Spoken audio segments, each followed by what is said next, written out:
بسم اللہ الرحمن الرحیم۔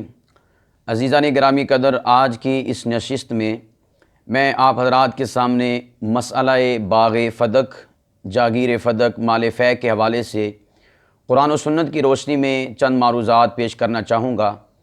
اللہ سبحانہ و تعالی مجھے کما حقہ بیان کرنے کی توفیق عطا فرمائے۔ سب سے پہلے یہ بات یاد رکھیں کہ نبی کریم صلی اللہ علیہ وسلم کے زمانے میں اموال تین قسم کے ہوا کرتے تھے۔ نمبر ایک صدقات، جس کو زکوٰۃ کہا جاتا ہے، صدقات واجبہ۔ نمبر دو مال غنیمت۔ نمبر تین مال فے۔ ان تینوں اموال کا ذکر قرآن پاک فرقان حمید میں موجود ہے۔ صدقات واجبہ قرآن پاک میں سورہ توبہ آیت نمبر 60 میں اس کا ذکر موجود ہے۔ انما الصدقات للفقراء والمساکین والعاملین۔ اس میں اللہ سبحانہ و تعالیٰ نے جو زکوٰۃ کا مال ہے اس کے کیا کیا مصارف ہیں ان کو ذکر کیا ہے۔ یہاں پر کل 8 مصارف کا ذکر کیا۔ نمبر دو مال نبی پاک صلی اللہ علیہ وسلم کے زمانے میں مال غنیمت ہوا کرتا تھا۔ مال غنیمت اس مال کو کہا جاتا ہے کہ جب مسلمان لشکر کشی کر کے کافروں سے جنگ کے بعد، جہاد کے بعد جو مال وصول ہوتا تھا تو اس کو مال غنیمت کہا جاتا ہے۔ یعنی جنگ کر کے جو مال حاصل کیا جاتا تھا اس کو مال غنیمت سے تعبیر کیا جاتا ہے۔ اس کا ذکر 10ویں پارے کی بالکل پہلی آیت مبارکہ ہے، اس میں ہے وَاعْلَمُوا أَنَّمَا غَنِمْتُم مِّن شَيْءٍ فَأَنَّ لِلَّهِ خُمُسَهُ، سورہ انفال کی آیت نمبر 41 میں۔ اس میں اللہ سبحانہ و تعالیٰ نے مال غنیمت کے جو مصارف ہیں وہ 5 ذکر کیے ہیں۔ تو گویا کہ مال زکوٰۃ کے مصارف کتنے ہیں؟ 8، اور جو مال غنیمت ہے اس کے مصارف کتنے ہیں؟ 5۔ اب اس کے بعد ہم آتے ہیں مال فے کی طرف کہ مال فے کے مصارف کتنے ہیں۔ مال فے کے مصارف اللہ سبحانہ و تعالیٰ نے وہ 5 بتلائے ہیں۔ اب مال فے جو باغ فدق ہے اس کا تعلق نہ تو صدقات واجبہ یعنی زکوٰۃ کے ساتھ ہے اور نہ ہی ان کا تعلق مال غنیمت کے ساتھ ہے، بلکہ اس کا تعلق مال فے کے ساتھ ہے۔ تو گویا کہ آج کی اس نشست میں ہم مال فے، جاگیر فدق، اس حوالے سے گفتگو کریں گے۔ سب سے پہلے تو ہم مال فے کی تعریف قرآن پاک کی زبان سے سنتے ہیں کہ قرآن مال فے کی تعریف کیا کرتا ہے۔ سورہ حشر پارہ نمبر 28 میں اللہ سبحانہ و تعالیٰ نے اس کی آیت نمبر 6 سے لے کر 10 تک مال فے کے احکام کو بیان فرمایا اور اس کی تعریف کو ذکر کیا۔ آیت نمبر 6 میں اللہ سبحانہ و تعالیٰ فرماتے ہیں وَمَا أَفَاءَ اللَّهُ عَلَىٰ رَسُولِهِ مِنْهُمْ فَمَا أَوْجَفْتُمْ عَلَيْهِ مِنْ خَيْلٍ وَلَا رِكَابٍ وَلَٰكِنَّ اللَّهَ يُسَلِّطُ رُسُلَهُ عَلَىٰ مَن يَشَاءُ۔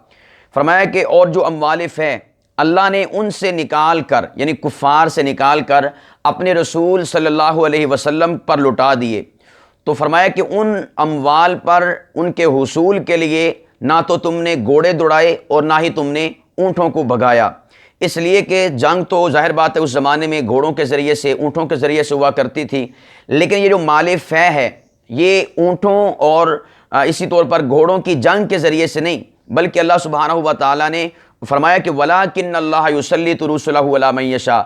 اللہ سبحانہ و تعالیٰ اپنے محبوب کو، اپنے رسول کو اپنی چاہت کے مطابق ان پر غلبہ و تسلط عطا فرما دیتا ہے، بغیر جنگ کے، بغیر گھوڑے دوڑائے ہوئے اور بغیر اونٹوں کے بگائے ہوئے۔ تو اللہ سبحانہ و تعالیٰ نے گویا کہ مال فے جنگ کے بغیر اپنے محبوب محمد کریم صلی اللہ علیہ وسلم کو عطا فرمایا۔ تو یہ ہے مال فے کی تعریف کہ مال غنیمت جنگ کے ذریعے سے حاصل کیا جاتا ہے، وہ مال ہوتا ہے، اور مال فے وہ مال ہے کہ جو جنگ کے ذریعے سے نہیں، گھوڑے دوڑا کر نہیں، اونٹ بھگا کر نہیں، کسی جنگی جو ہے چال کی وجہ سے نہیں، بلکہ اللہ سبحانہ و تعالیٰ نبی پاک صلی اللہ علیہ وسلم کو ویسے ہی غلبہ اور تسلط عطا فرماتے ہیں جس وجہ سے کفار خود اپنا مال اللہ کے نبی کی بارگاہ میں پیش کر دیتے ہیں یا پھر مال چھوڑ کر بھاگ جاتے ہیں کہ جس کی وجہ سے مسلمانوں کا قبضہ ہو جاتا ہے۔ واللہ علی کل شیء قدیر۔ فرمایا کہ اللہ سبحانہ و تعالیٰ ہر چیز پر قادر ہے، وہ جو چاہے کر سکتا ہے۔ تو سورہ حشر کی 6 نمبر آیت کے اندر اللہ سبحانہ و تعالیٰ نے مال فے کی تعریف کی ہے۔ اب آگے چلتے ہیں کہ مال فے کی جو تقسیم ہے، جس طرح صدقات واجبہ کی تقسیم تھی اور اسی طور پر مال غنیمت کی تقسیم تھی، اب مال فے کی تقسیم کیا ہے قرآن پاک کی روح سے۔ چنانچہ پروردگار فرماتے ہیں ما افاء اللہ علی رسولہ من اہل القری، جو اموال فے اللہ نے بستیوں والوں سے نکال کر اپنے رسول کو عطا فرمائے۔ وہ بستیاں کون کون سی تھیں؟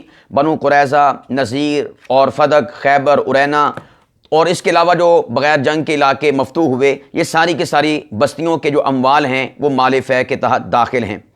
فرمایا کہ اب اس میں حصہ کس کس کا ہے؟ فَلِلَّهِ وَلِلرَّسُولِ، نمبر 1 اللہ اور اللہ کے رسول کا، وَلِذِي الْقُرْبَى، نمبر 2 محمد مصطفیٰ صلی اللہ علیہ وسلم یعنی پیارے آقا صاحب لولاک صلی اللہ علیہ وسلم کے جو ذوی القربہ ہیں، قرابت دار ہیں، رشتہ دار ہیں، بنو عبد المطلب ہیں، بنو ہاشم ہیں، حضور علیہ السلام کی ازواج مطہرات ہیں، حضور کی بیٹیاں ہیں، اور اسی طور پر اللہ کے نبی علیہ السلام کے نواسے ہیں، یعنی جو حضور علیہ السلام کے ذوی القربہ ہیں، قرابت دار ہیں، رشتہ دار ہیں، وہ دوسرے اس مال فے کے حصے دار ہیں۔ تو 2 اس کے حصے ہو گئے۔ نمبر 3 والیتامى، یتیم لوگ بھی، والمساکین، مسکین بھی، وابن السبیل، اور اسی طور پر مسافر بھی۔ تو اللہ سبحانہ و تعالیٰ نے یہاں پر مال فے کے بھی 5 حصے بیان کیے، جس طرح مال غنیمت کے 5 حصے بیان کیے۔ نمبر 1 اللہ کے رسول کا حصہ، نمبر 2 اللہ کے نبی علیہ السلام کے قرابت داروں اور رشتہ داروں کا حصہ، نمبر 3 یتامہ کا، نمبر 4 مساکین کا، اور نمبر 5 مسافروں کا۔ تو اس سے تو یہ بات پتہ چل گئی کہ اللہ سبحانہ و تعالیٰ نے مال فے کے حصے قرآن پاک میں متعین کر دیے ہیں کہ یہ کس کس کا مال ہے۔ تو گویا کہ یہ کسی ایک شخصیت کا مال نہیں ہے، بلکہ یہ مختلف قسم کے لوگوں کا اور مختلف قسم کے اس میں حصے پائے جاتے ہیں، جیسا کہ 5 حصے ذکر کیے گئے ہیں۔ تو مال فے کے اندر کسی ایک کا حصہ نہیں ہے، بلکہ اس میں 5 حصے ہیں۔ نبی پاک صلی اللہ علیہ وسلم کے جو ذوی القربہ ہیں، قرابت دار ہیں، وہ بھی اس میں شامل ہیں۔ اب اس کے بعد اللہ پاک فرماتے ہیں کہ ہم نے اس طرح حصے اس کے کیوں کیے، مال فے کے حصے کیوں کیے؟ فرمایا کَيْ لَا يَكُونَ دُولَةً بَيْنَ الْأَغْنِيَاءِ مِنْكُمْ، اس وجہ سے کیے تاکہ یہ مال فے مالداروں کے ہاتھوں گردش نہ کرتا رہے، یعنی مال کا جو ہے ارتکاز رہے لیکن ادھر ہی مالداروں کے ہاتھوں میں گھومتا نہ رہے، اس لیے ہم نے اس کو ڈیوائیڈ کر دیا، تقسیم کر دیا، حصے بنا دیے کہ اللہ کے رسول کو بھی حصہ پہنچے گا، ذوی القربہ کو بھی پہنچے گا، یتیموں کو بھی پہنچے گا، مساکین کو بھی پہنچے گا، اور اس کے بعد مسافروں کو بھی حصہ پہنچے گا۔ فرمایا وما آتاکم الرسول فخذوہ، اللہ کا نبی جو تمہیں دے دے اس میں سے لے لیا کرو۔ تو گویا کہ فرمایا کہ جو ہم نے حصے مقرر کر دیے ہیں کہ آپ نے اس کو دینا، اس کو دینا، جو اللہ کا نبی آپ کو دے دے آپ نے اس میں سے وصول کر لینا ہے۔ وما نہاکم عنہ فانتہوا، اور فرمایا کہ جس چیز سے آپ کا نبی آپ کو روک دے تو آپ نے اس سے رک جانا ہے۔ واتقوا اللہ، اللہ سے ڈرتے رہو، ان اللہ شدید العقاب، بے شک اللہ سبحانہ و تعالیٰ کا جو ہے سخت عذاب دینے والے ہیں۔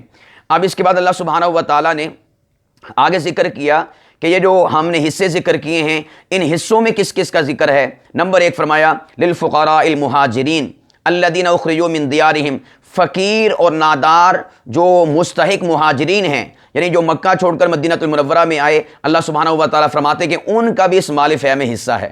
تو گویا کہ مال فے میں صرف ازواج مطہرات یا بنات مطہرات، اللہ کے نبی علیہ السلام کے قرابت دار، انہی کا حصہ نہیں تھا، بلکہ یتامہ، مساکین اور وابن السبیل کے ساتھ ساتھ اس کے اندر جو ہے ان نادار اور مستحق مہاجرین صحابہ کا بھی حصہ تھا کہ جو مکہ المکرمہ سے چھوڑ کر مدینہ المنورہ میں آئے تھے۔ الذین اخرجوا من دیارہم واموالہم، فرمایا کہ جنہوں نے جو ہے وہ لوگ کہ جنہوں نے اپنے گھروں کو چھوڑا، اپنے اموال کو چھوڑا مکہ المکرمہ میں، یبتغون فضلا من اللہ ورضوانا، اور چھوڑا کس لیے؟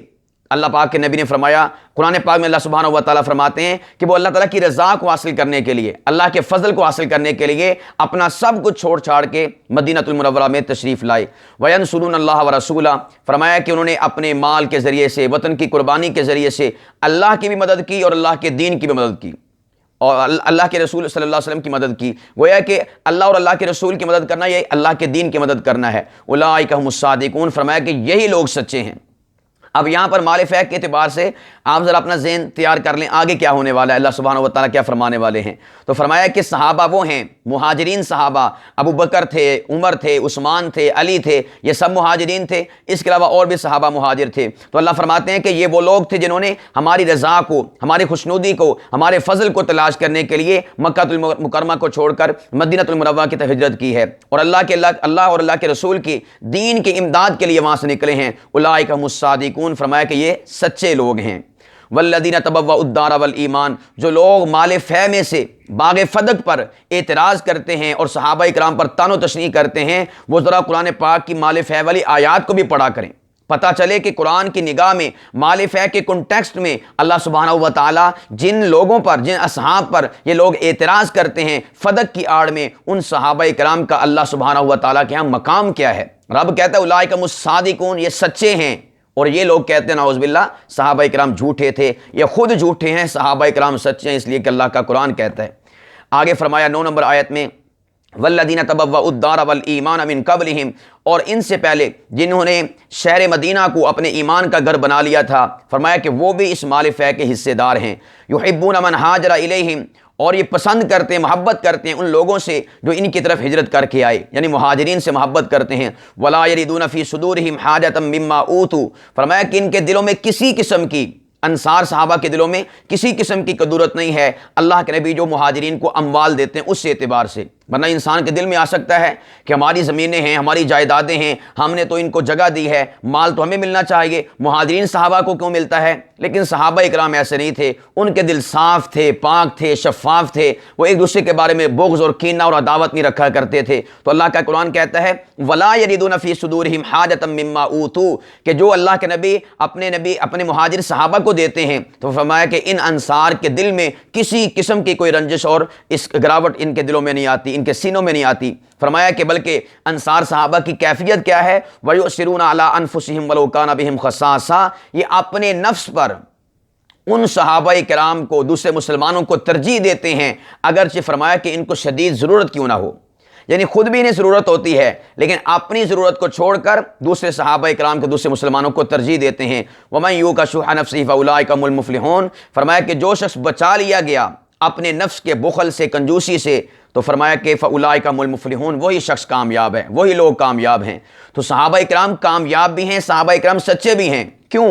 اس لیے کہ نمبر 1 انہوں نے ہجرت کی اللہ کے نبی علیہ الصلوۃ والسلام کی خاطر، اللہ کی رضا کی خاطر، اللہ کی خوشنودی کی خاطر، وہ سچے ہوئے۔ اور اسی طور پر انصار صحابہ کے بارے میں فرمایا کہ وہ مہاجر صحابہ کے بارے میں بغض نہیں رکھتے، اناد نہیں رکھتے، کینہ نہیں رکھتے، کوئی ان کے دل میں خلش نہیں آتی۔ اور فرمایا کہ یہ اپنے نفس پر ان صحابہ کرام کو ترجیح دیتے ہیں۔ پروردگار فرماتے ہیں کہ جو شخص اپنے نفس کے بخل سے بچا لیا گیا تو وہ شخص کامیاب و کامران ہے۔ پتہ چلا کہ انصار نے اپنے سینوں کو بخل سے، کینے سے اور کنجوسی سے بچا لیا تھا، اللہ سبحانہ و تعالیٰ نے انہیں سرٹیفکیٹ عطا فرمایا کہ وہ کیا ہیں؟ کامیاب ہیں۔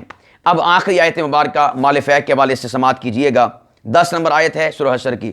پروردگار فرماتے ہیں، یعنی اور کس کا حصہ ہے؟ 5 حصے تو وہ ہو گئے، اور انہی کے تحت جو ہے مہاجرین کا حصہ، انصار کا حصہ، اس کے بعد کس کا حصہ ہے؟ فرمایا والذین جاءوا من بعدہم، اور وہ لوگ بھی جو صحابہ کے بعد آئیں گے، یعنی تابعین اور اتباع التابعین۔ گویا کہ مال فے میں صرف صحابہ کا حصہ نہیں تھا بلکہ جو تابعین تھے، اتباع التابعین تھے، ان کا بھی حصہ اس مال فے کے اندر موجود تھا۔ لیکن وہ تابعین اور اتباع التابعین کون سے؟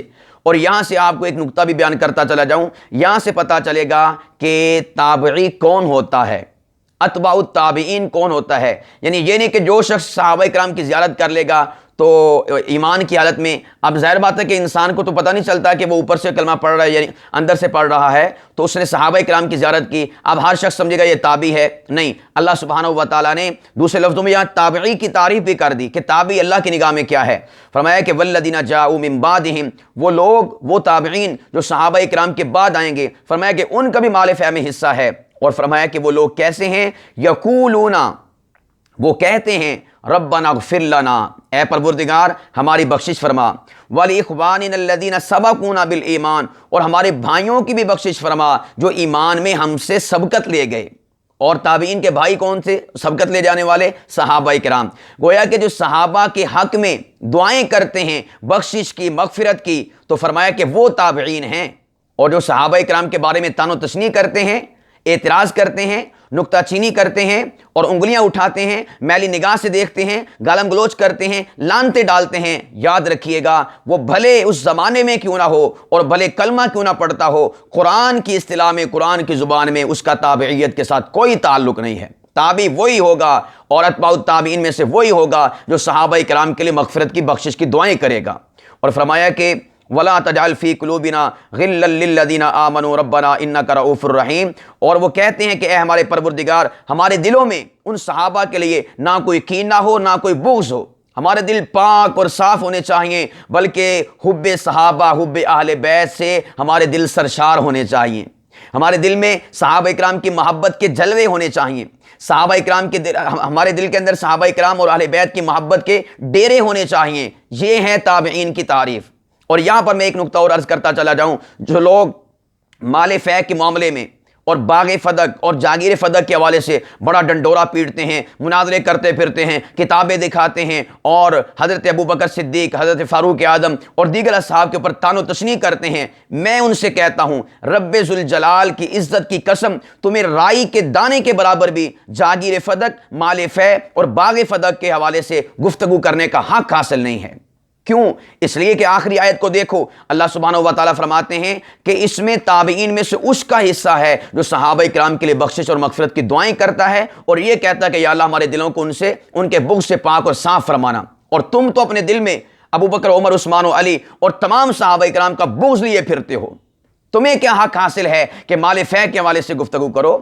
تمہیں کیا حق حاصل ہے کہ تم باغ فدق کے حوالے سے گفتگو کرو؟ تمہیں کیا حق حاصل ہے کہ تم جاگیر فدق کے حوالے سے گفتگو کرو؟ تمہارے دل تو بغض صحابہ سے بھرے ہوئے ہیں، تمہارے دل تو کینہ صحابہ سے بھرے ہوئے ہیں، تم تو صحابہ کے بارے میں عداوت رکھتے ہو، بغض رکھتے ہو، کینہ رکھتے ہو، خلش رکھتے ہو، جھگڑا اپنے دل کے اندر رکھتے ہو۔ یاد رکھیے گا، مال فے کے اندر حصہ اسی کا ہے، قرآن کی روح سے، 10 نمبر آیت کی روح سے، کہ جس کے بارے میں صحابہ کرام کے دل میں کوئی خلش نہیں ہے، کوئی خراش نہیں ہے۔ اور اسی کے تحت استدلال کرتے ہوئے کہتا ہوں، جب حصے دار وہ ہوں گے جو صحابہ سے محبت کرتے ہوں گے، اپنے دل میں بغض اور عداوت نہ رکھتے ہوں گے، اسی طور پر مال فے، جاگیر فدق اور باغ فدق کے معاملے میں گفتگو وہی کرنے کا حق حاصل رکھتا ہے کہ جس کا دل صحابہ کرام کے بغض اور عناد سے پاک اور صاف ہوگا، اور جس کا دل ایسا نہیں وہ چلا جائے، اس کو کوئی ضرورت نہیں ہے دین اسلام کے ان مسائل کے اوپر گفتگو کرنے کی۔ عزیزان محترم، یہ تو تھا قرآن پاک کے حوالے سے 5 آیات مبارکہ مال فے کے حوالے سے جو میں نے آپ حضرات کے سامنے رکھی، کہ قرآن پاک کی روح سے جو مال فے ہے اس میں 5 حصے دار ہیں، اللہ کا رسول ہے اور اللہ کے نبی کے قرابت دار رشتہ دار ہیں، اس میں صرف اللہ کے نبی کی ایک بیٹی سیدہ فاطمہ الزہرا طیبہ طاہرہ، ہمارے ایمان کا مرکز و محور، صرف وہ نہیں ہیں بلکہ اللہ کے نبی کی ازواج مطہرات بھی شامل ہیں، بنو عبد المطلب بھی شامل ہیں اور بنو ہاشم بھی شامل ہیں، سارے کے سارے اللہ کے نبی کے قرابت دار اس میں حصے دار ہیں، یتامہ بھی ہے، مساکین بھی ہیں اور اسی طور پر مسافر بھی ہیں، اور اسی کے تحت مہاجر صحابہ بھی ہیں، انصار صحابہ بھی ہیں، اور صحابہ سے محبت کرنے والے تابعین بھی ہیں، اتباع التابعین ہیں۔ تو یہ ہیں قرآن پاک کی روح سے۔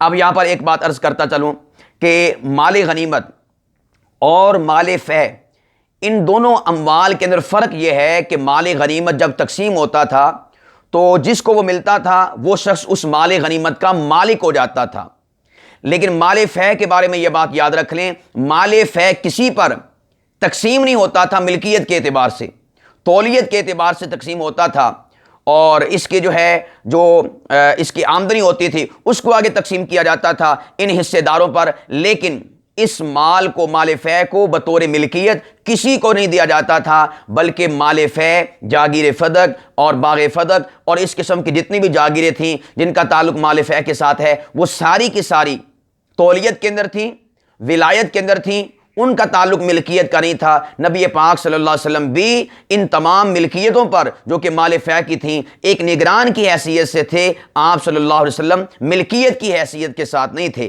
اس لیے کہ اللہ سبحانہ و تعالیٰ نے اس بات کو مینشن کر دیا کہ اس کا اگر ملکیت کے ساتھ اس کو جوڑا جائے تو پھر اس میں صحابہ کرام کا حصہ کہاں سے آئے گا، اور اسی طور پر جو انصار صاحب ہیں ان کا حصہ کہاں سے آئے گا، تابعین تک یہ مال کیسے پہنچے گا؟ اللہ نے تو اس مال کو تابعین تک پہنچایا ہے، اسی وقت پہنچ سکتا ہے جب اللہ کے نبی علیہ الصلوۃ والسلام سے مال ٹرانسفر ہو، ایک تولیت کے طور پر خلیفہ اول کے پاس، خلیفہ ثانی کے پاس، خلیفہ ثالث کے پاس، خلیفہ رابع کے پاس، یوں کر کے یہ مال تابعین تک پہنچے گا۔ اس لیے نقطہ یاد کر لیں کہ مال غنیمت جب کسی کو دیا جاتا تھا وہ شخص اس کا مالک ہوتا تھا، اور جو مال فے ہے اس کا کوئی مالک نہیں ہوتا تھا، اس کی آمدنی ان حصوں پر تقسیم کی جاتی تھی، اور اس مال نے تابعین اور تبع تابعین تک پہنچنا تھا۔